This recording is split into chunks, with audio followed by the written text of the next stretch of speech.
What is going on? I want to welcome you from Half Court. I am Sean Murphy, and tonight we got to talk about that Pistons game because, good Lord, that was a rough one. I normally don't really like to rant. I don't really like to make angry videos. However, it's hard to not feel a little bit frustrated after that one. Let's be honest, Pistons giving up over 80 points in the first half, a couple of points away from giving up the most points in the first quarter in the history of the league, playing their first game since getting back from their trip to France where they played the Chicago Bulls.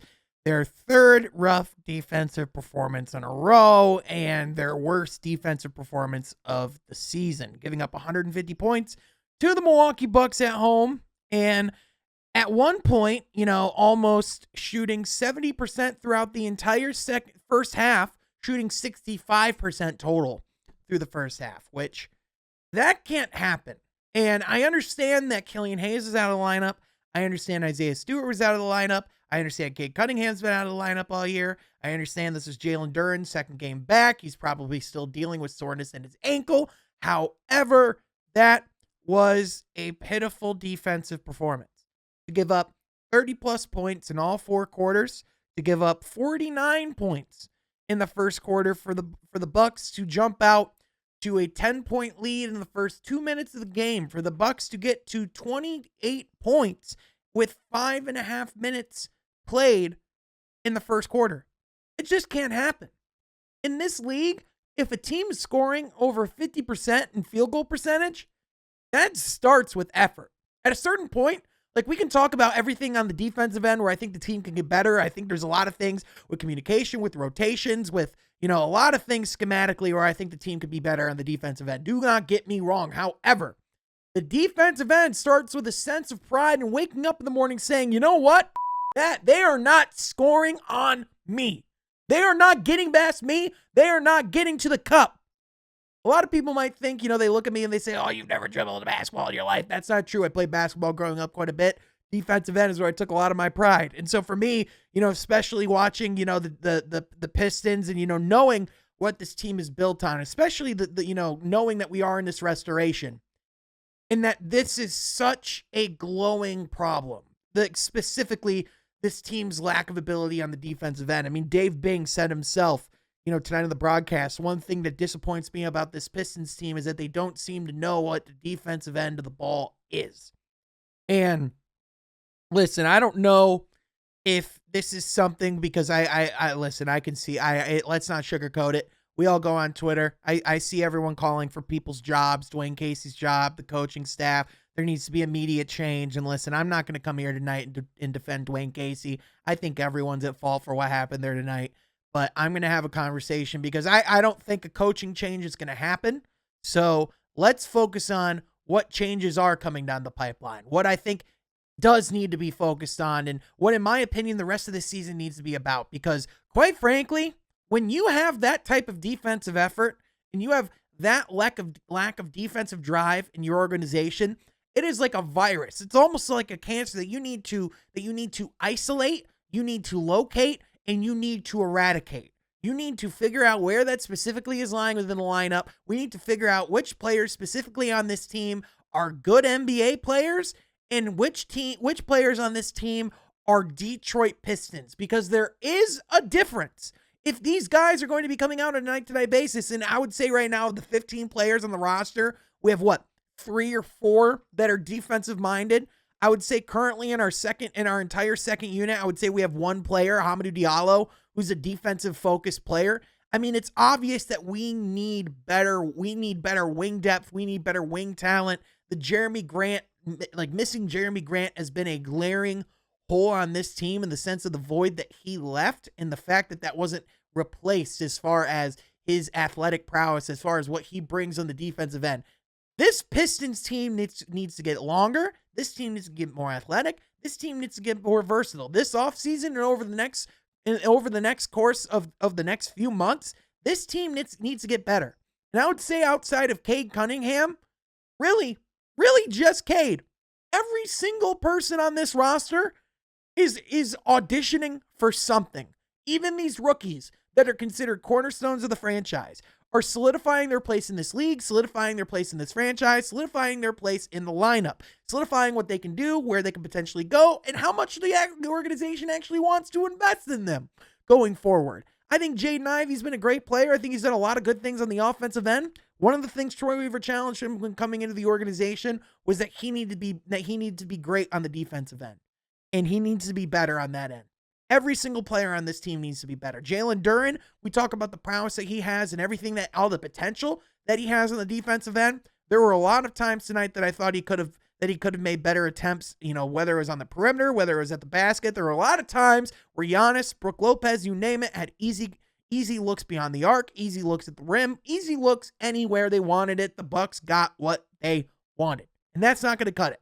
Despite what might be the perception about me that I'm this Dwayne Casey apologist, that I think that he can't do no wrong and that he's the greatest coach to ever live and the greatest, in the face of the planet, which, by the way, has never been my take. My entire position the entire time on Dwayne Casey is that Dwayne Casey, although I'm not sure if he is the solution, I by no means believe he is the problem, and I still stand by that. However, that doesn't mean that there aren't things that he needs to improve at and get better at, and that this coaching staff needs to get better at, because there have been defensive problems that have been plaguing this team this entire season that I think that can improve over the course of this season. I think there are little things that they can do that can improve this defensive situation right now. I think from a communication standpoint, they can really help and push communication on the defensive end. How many times does it look like there are guys looking at each other on the defensive end? Like, where did you go? Where was that assignment? Why did you let him open?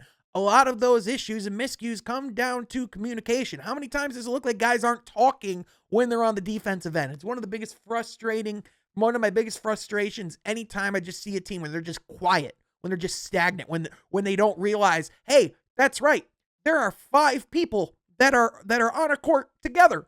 If we work as a unit defensively, we can actually defend. And that's the thing. Sometimes this team just looks like 5 guys playing defense instead of a cohesive unit, because when you are doing things like switching, when you are doing a lot of things like, allowing guys to, defend different players, and there's a lot of, movement in your defensive scheme, like, if you are going to switch, you need to make sure your communication's top notch. Like, that's why teams like the Boston Celtics could like drop and switch so much. And that's why they were so successful when they did so, was because their communication was top notch. When it was effective was when they were communicating, and it would slip when there would be miscues. When they weren't communicating, when there were those miscommunications, that is when everything went wrong. And so looking at this team, whether they need to keep playing this system or not, whether they need to change how they defend, clearly it looks like they need to be trying a lot of different looks, a lot of different schemes, because what they're doing right now isn't working. But in addition, I just think as a whole, there just needs to be more of a commitment on the defensive end. And if guys aren't going to commit, then they can't be in this lineup. They can't be in this organization. And not to get specific, but like, you look at specific players that you see in this lineup, and guys like Saddiq Bey, who you really like what he does in the offensive end, but you know that there are other guys who can shoot the three, like Grant Williams, who's available in free agency this offseason, who's a great two-way player, a guy, who's one of the best corner three-point specialists in the league, but in addition is one of the best defensive switching perimeter wings in the NBA, a guy that would have insane value on this roster, a guy that fits the mold of what it means to be a Detroit Piston, a guy that they have the cap space to go and try and sign this offseason. Saddiq Bey is one of those guys that, in my opinion, has to audition for his place on this team. Especially, I think we've seen that he has the capability to be a good defender. We've seen that he can put in effort and be proficient and at times hold his own on that end. But at the same time, Saddiq can be one of those guys who is a deterrent, who is, one of the liabilities on that end of the ball. Quite frankly, I think this team just needs this season to end as quickly as possible, just because of how much of a nightmare it's been for them. I think these guys can continue to develop and show a lot of flashes of promise and continue to grow. But as of right now, this season has not really shown anything positive for this team, just other than the fact that what we already know, which is that this team has a lot of flashes of promise, has a lot of young talent, and that there's something really special that they can build around here. Unfortunately, as long as Cade Cunningham's out of the lineup, this team just isn't going to be able to consistently put together winning games on a night-to-night basis. They're going to struggle over 4 quarters to stay competitive. They're going to have that lack of guidance on both ends of the court, the lack of that leadership, that lack of voice that they clearly are needing. And especially tonight, by the way, when the guy who has been that voice when Cade's been out, Isaiah Stewart, is out too, you can just tell how much he was missed on the court tonight.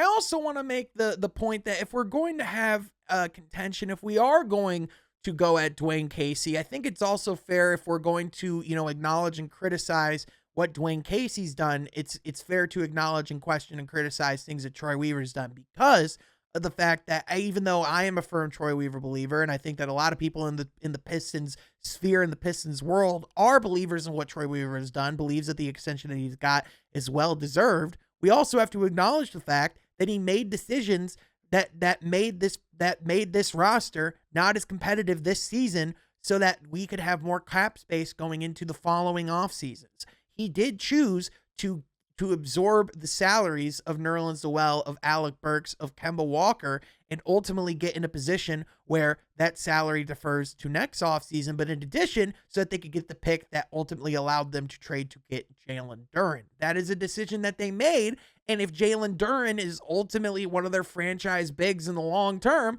is something that will ultimately feel like a moot point. But at the same time, when you are talking about, well, why isn't this team progressing? Why isn't this team good on the defensive end? It's pretty clear that a lot of it starts and ends with the personnel. And so if you are going to make questions, if you are going to criticize anyone as to why they aren't improving at that area at this current time, I think a lot of it has to come down to personnel. So to me personally, I think when you look at what this team is heading towards, what this team is building, where we're at, I think there are a lot of reasons to still be optimistic. I still think this team puts together stretches of solid play. But again, if this Pistons team wants to be the Detroit Pistons, it starts and ends on the defensive end. We all know that. And so going forward, to me, the rest of this season is an audition. It's an audition for every single player to prove their spot in this league, but more importantly, to us and to this franchise, their spot on this team, their spot on why they belong as a Detroit Piston. Because quite frankly, when we go into next year, there's no more grace period. There's no more, it's okay to continue to keep losing games over a consistent basis. Obviously, losses are going to happen. You expect that. We're not expecting to contend for a title next season, but it's got to be better. There's got to, at the very least, be progression. Next year is what you would think would be the year that they could turn the corner, especially, if they're going to get another top 5 lottery odds in a generational draft class with $60+ million in cap space coming down the pipeline, with the fact that they have potential opportunities to trade guys at the deadline to potentially give themselves more assets down the line. Like, quite frankly, at this point, I am okay with Troy Weaver trading anybody as long as he believes that it is improving the Detroit Pistons and in giving this team a better chance on the defensive end. Because that is what this team needs. That is where this team needs to improve. And quite frankly, that's what this team needs to be built off of. There's a lot of talent in that locker room, but it needs to be talent that fits this city, fits this mold, and fits this organization. What did you make of what the Pistons did last night? Let me know in the comment section down below. But of course, that's going to do it for today, folks. Thank you so much for tuning in. We'll catch you guys next time from Half Court. Be sure you subscribe.